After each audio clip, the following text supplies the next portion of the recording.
Spring comes early to Canada's west coast. The trees, flowers, and shrubs, a welcome sight to snow-weary Easterners. The majestic coastline of Vancouver Island is in deep contrast to the solitude of Beacon Hill Park, with its arched bridge in the background.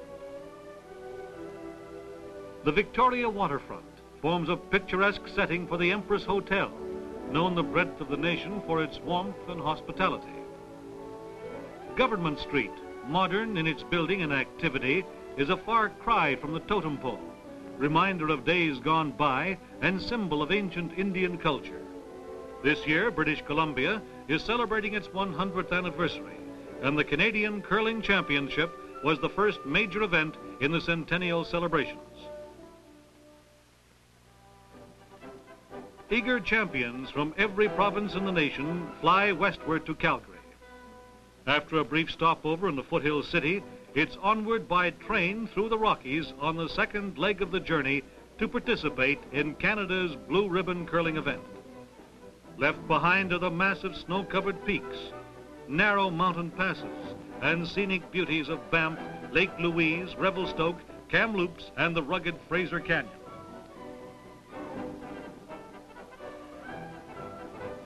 Finally, the last leg of the journey is underway. Princess Marguerite takes the curlers across Georgia Strait to Vancouver Island.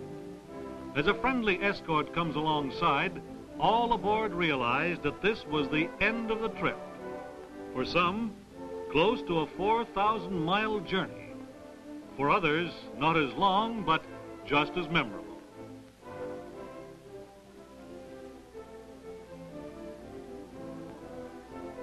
On the day of the opening draw, a colorful parade, organized by the local Brier committee, led curlers and officials from the Empress Hotel to the arena. Offering something new in the way of curling parades were the bands, Pretty Girls, and Century Sam, symbol of British Columbia's centennial. During the next 5 days, curling enthusiasts will be able to witness 55 curling matches, as 11 teams, one from each province and one from Northern Ontario, are to fight it out on a round-robin basis to determine a Canadian championship rink and the holder of the MacDonald Brier tankard. There is no higher award in all of curling. It will be the 29th time that provincial champions have gathered for this friendly but highly competitive Brier competition.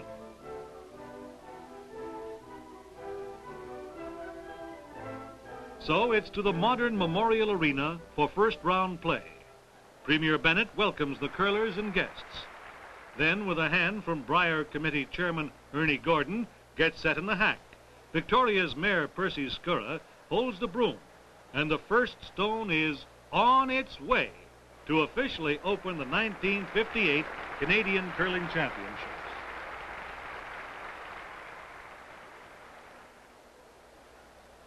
With all the preliminaries over with, it didn't take long for the competitors to momentarily forget the memories of their journey and concentrate their full attention on the business at hand, curling. In the opening round play, Northern Ontario had come up with 3 points on the 11th end to tie the match with Nova Scotia at 8-all. With an empty house facing him, Northern Ontario skip Doc Redding has elected to play an in-turn draw.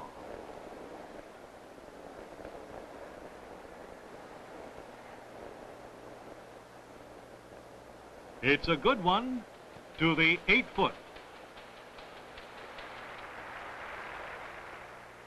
Now, Nova Scotia skip Don Bald of Halifax, playing in his first Brier, will try to follow the Northern Ontario stone down with just enough weight to take it through the house. It's heavy and slides by the Northern Ontario shot. The Kenora Rink's third gives Doc Redding the broom. Only one thing for Doc to do now, and that's put up a guard of medium length.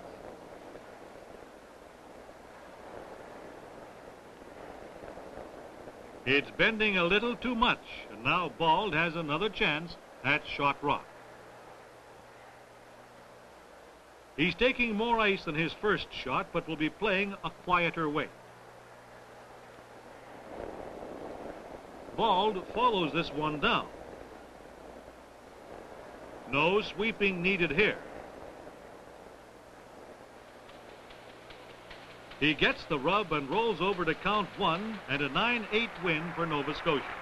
The ice worked well throughout the week and drew praise from all competitors. Newfoundland and Quebec were waging a close battle, with Newfoundland leading 7-6 in the 12th. Skip Bud Fisher of Corner Brook, with 2 against him, goes after Quebec's shot rock.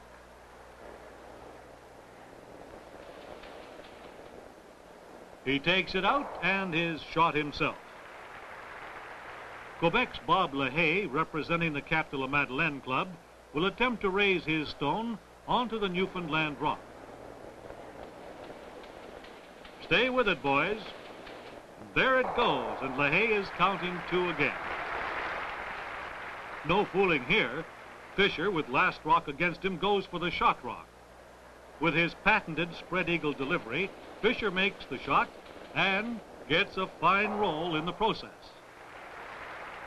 Now LaHaye, needing 2 to win, tries a difficult raise-takeout combination. Never an easy shot at any time. The odds are against him as it doesn't quite work out. Newfoundland counts 2 to win 9-6. Their victorious showing of 4 wins and 6 losses was by far the best of 7 previous Briers. The first real shocker in the Victoria Brier came in the eagerly awaited Alberta-Manitoba match. Early in the game, the youngsters from the Granite Curling Club in Winnipeg had jumped into a 6-0 lead over Matt Baldwin. But after 9 ends, the rink-wise Baldwin was back in the game. In the 10th end, Manitoba skip Terry Bronstein, with 3 in the house, delivers his first rock. He's after the Alberta shot rock and has to draw through a narrow port to get at it. He makes it, but doesn't quite get the roll he wanted.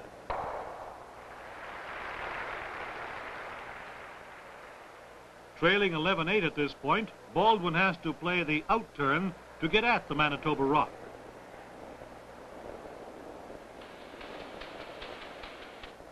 He negotiates the difficult port, removes the shot rock to lie 2. Tension mounts as Bronstein attempts to follow Baldwin's shot and perhaps pick up a double.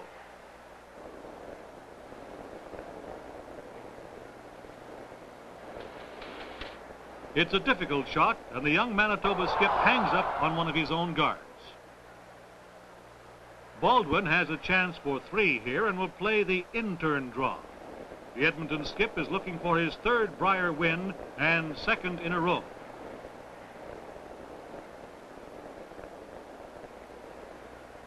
A rub would have done it, but he's a little heavy. He gets 2 anyway and now trails by only 1 point.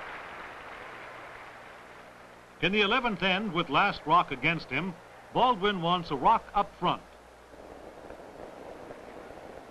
He feathers the stone down the ice.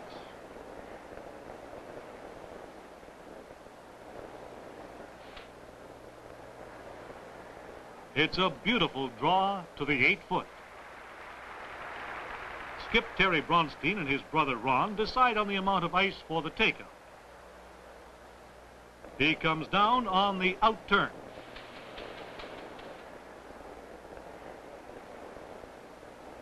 There is no mistake about this one. He gets it with a beautiful roll. Without last rock advantage, Baldwin decides to disregard the Manitoba shot rock and hide one behind the guard. Third Jack Geddes takes it all the way in, and now Bronstein has to take it out. His shot is a trifle narrow, and for the second time in the game, the score is tied.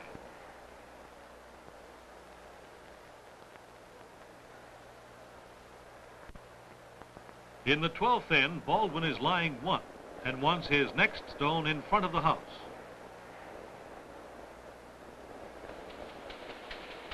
Just a little touch up, and there it is. With last rock advantage, Bronstein's strategy is to keep the front open.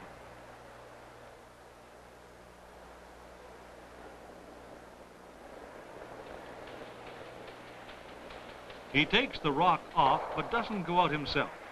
Haynes, Geddes, and Baldwin huddle on this shot. Tension mounts, as this next one is all important. Baldwin will try to draw on the in-turn behind a Manitoba rock.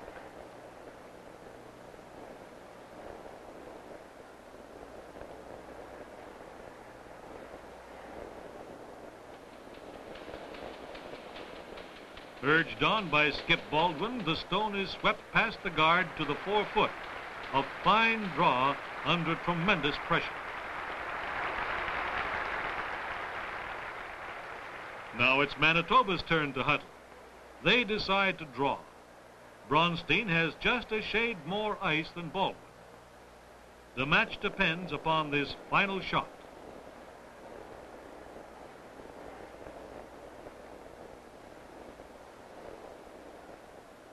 No sweeping needed here.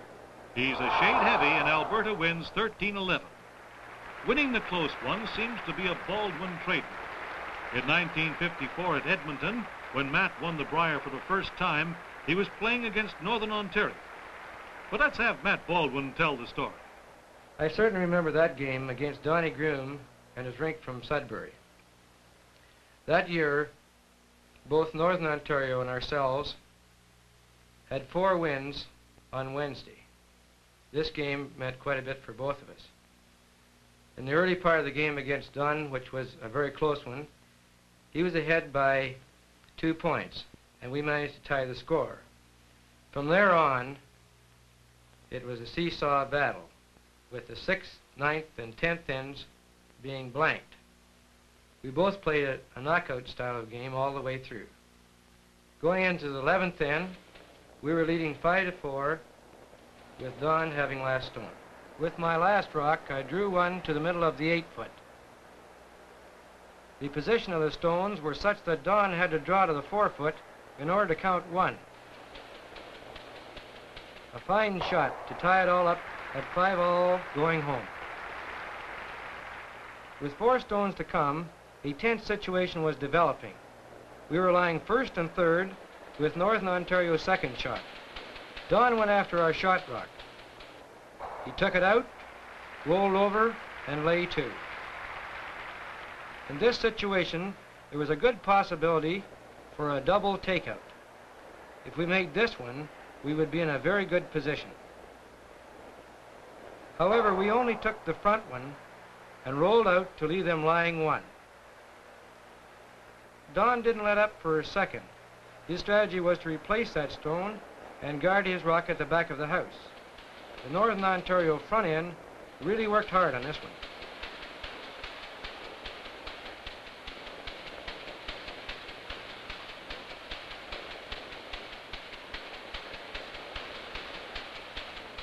A magnificent in-turn draw, typical of Don's play throughout the game.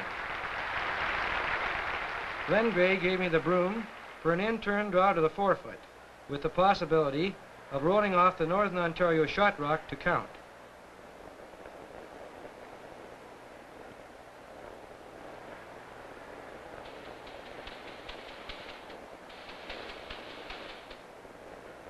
A lot of people figured that it was too heavy and wouldn't bend, but it did, and we got the rub to count 1 and win a squeaker 6-5.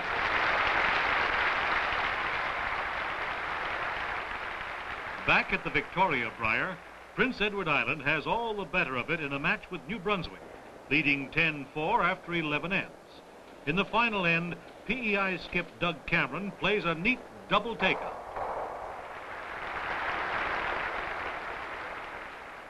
New Brunswick third Gordon Clogg gives skip Jimmy Vance ice for an out-turn draw. Vance, from the Beaver Curling Club in Moncton, is a veteran of 2 previous Brier competitions. He draws in for shot.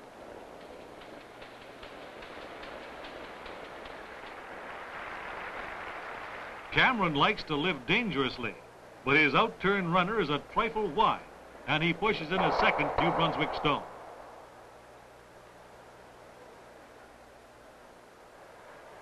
Vance wants to draw on the in-turn so that he'll have something to lean on.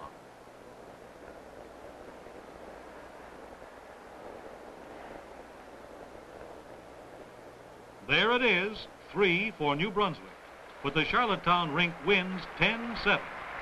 The Spud Islanders, 3 of whom had schoolboy curling experience, finished with a 5-5 record. It's an extra end for British Columbia and Manitoba as Bronstein tied it up in the 12th end with a single. With 2 rocks in front of the house, the 19-year-old Manitoba skip tries to draw in behind with his first stone.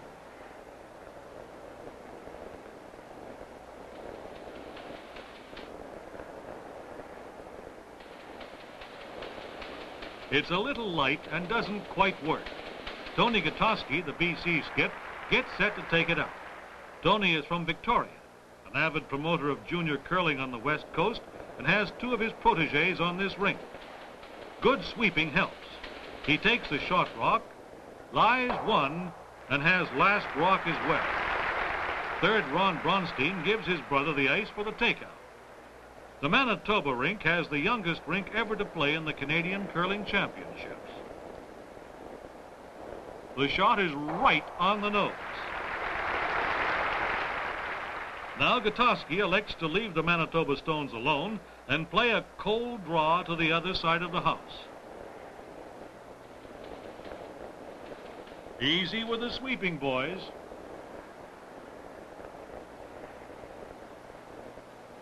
Bronstein hops on this one, but it's to no avail as Gutowski wins 10-9. British Columbia won 6 of their 10 matches in the competition to finish 4th in the standings.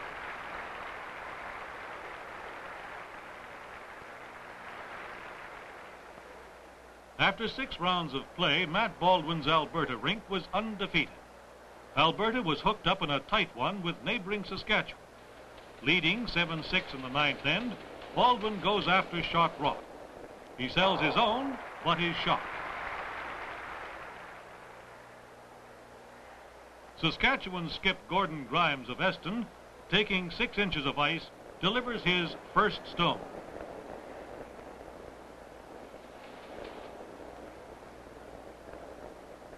It's nice takeout weight, but it's a pair of pants for the sharp-shooting Baldwin.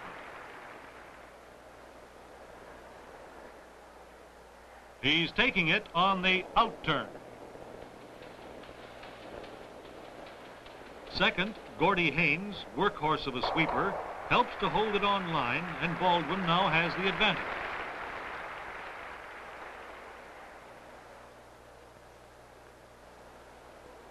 With his last rock, Grimes plays a delicate in-turn draw. It holds to center ice most of the way, and Saskatchewan has tied it up at 7-7.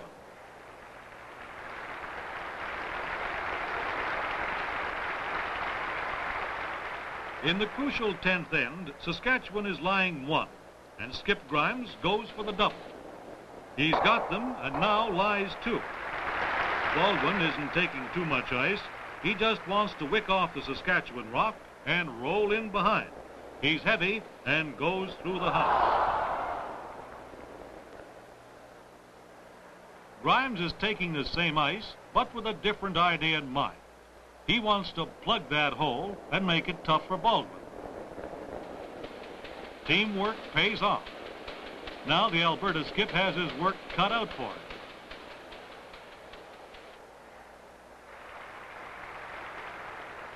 Matt's going to attempt a draw through the port on the out-turn with last rock.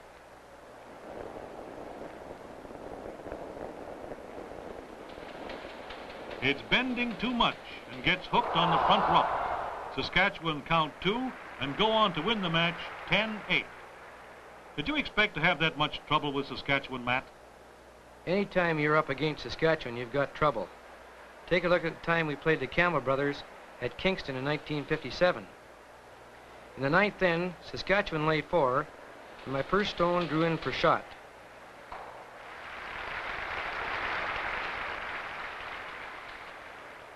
Garnet's last rock came down and took us out. Now they had 5. If I had missed my last draw, I might as well have gone home. But fortunately, it came to their rock to count 1. Now we were trailing 6-4. Garnet picked up 1 in the 10th, and we got 2 in the 11th. So going into the 12th, we were down 7-6. Glenn Campbell's last rock took out our shot rock, rolled, and they laid 2.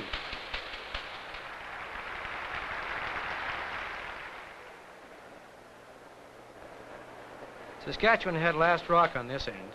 With my first, we went for cover behind the front guard. However, it was only partially guarded, and with this in mind, Garnet decided to go for the takeout.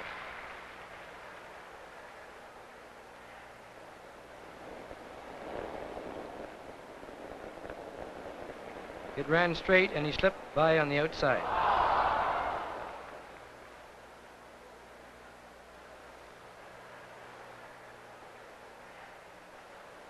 We decided to place a guard. I had to be careful of the weight because there was a funny little run in the ice as you got to the house.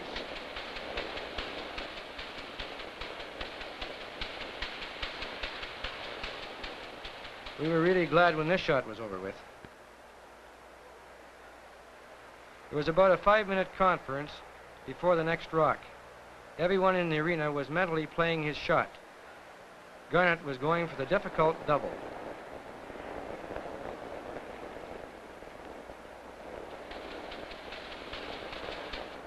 Again, he hit the run to skid through the house.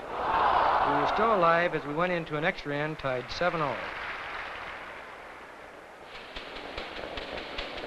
My first rock in the 13th end could have been the deciding stone if it had drawn in behind the guards. It was light and barely made the house. Garnet's strategy at this point was to play a draw to the open side of the house, which would force us to leave our last rock exposed. He was slightly heavy. This gave us a chance to attempt a freeze to his shot rock.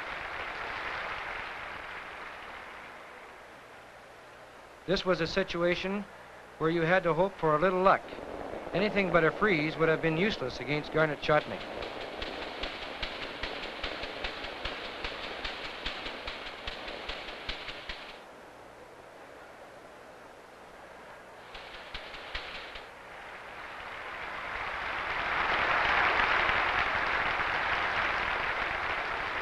Garnet elected to take 6 inches more ice because his rocks had been pulling a little more than mine throughout the match.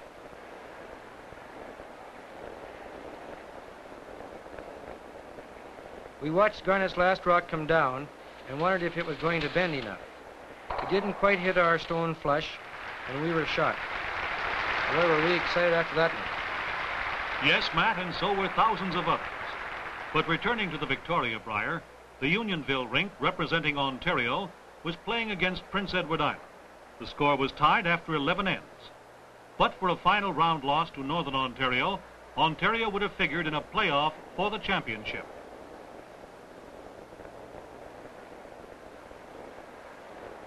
PEI's skip, Cameron, is a little heavy with his first shot. Ontario's left-handed skip, Murray Roberts, has with him the veteran Andy Grant, Andy's son Ray, and lead George Rumney.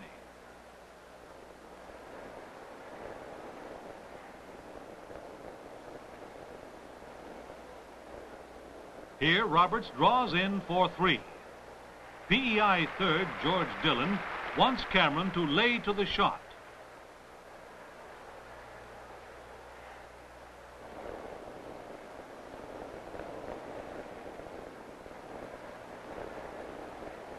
Stay with it, boys. Come on now, don't lose it. And there's Cameron in for shot.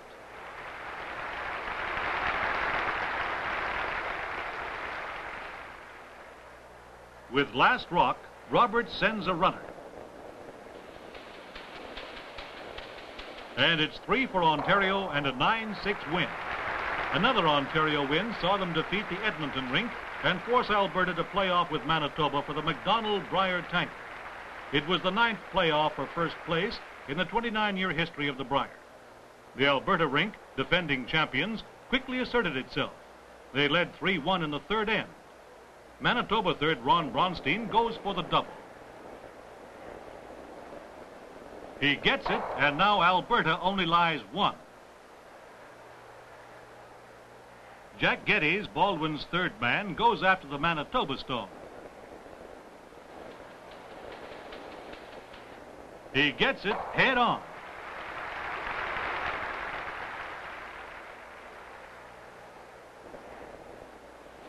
Now Ron Bronstein fires away at the Alberta second shot, but is a trifle narrow on his in-turn and manages to wick the Alberta stone. Geddes is asked for a draw to the 8-foot.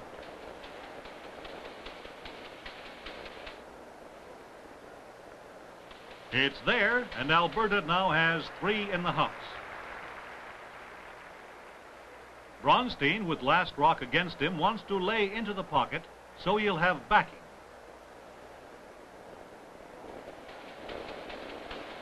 He's taking it on the outturn and is a little narrow. Alberta still lies 3. Baldwin wants his next on the 8-foot.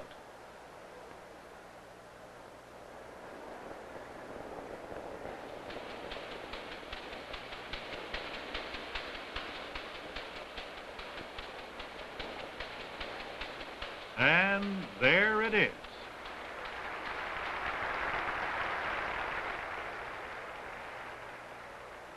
With 4 against him, Bronstein is going after the shot rock, but only with light takeout weight. He can't afford to roll out and give Baldwin a big end. Manitoba is now shot.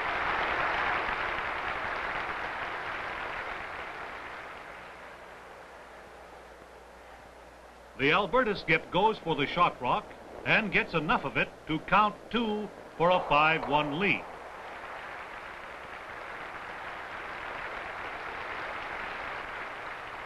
The Manitoba rink got back in the match with singles on the 5th, 7th, and 8th ends to trail Alberta 6-4. Manitoba is lying 3 in the 9th end, but Baldwin has last rock. Third, Jack Geddes goes for a triple takeout and almost makes it. Bronstein has only 1 shot at this stage of the end. He must get at the shot rock and stay. This he does to lie 2. Here's a double takeout situation. Baldwin has it all figured out. But he doesn't quite catch the front stone at the right angle. Bronstein, not having last stone, has got to hide his rock behind Baldwin's front one. The Manitoba skip doesn't like the way he comes out of the hack, so he'll do it again.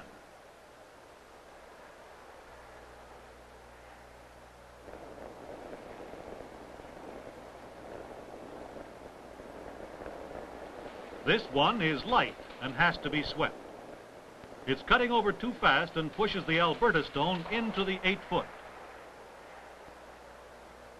With his last rock, Baldwin takes plenty of ice for the out-turn draw.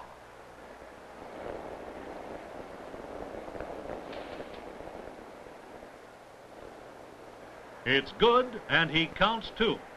Alberta has an 8-4 lead with 3 ends to go. There was no catching the Albertans after that. They picked up 1 on the 10th, gave up 2 on the 11th, and finished with a single on the 12th for a 10-6 victory. Curling history in the making, as Mr. David M. Stewart of MacDonald Tobacco Incorporated presents the MacDonald Brier tankard to skip Matt Baldwin and his Alberta rink. Bill Price, Gordon Haynes, and Jack Geddes. For Skip Baldwin, a momentous occasion. With this 3rd Canadian Curling Championship, he has tied Ken Watson's record and also equaled Gordon Hudson's mark of winning 2 Briers in succession. One of the truly remarkable accomplishments in the history of the Brier.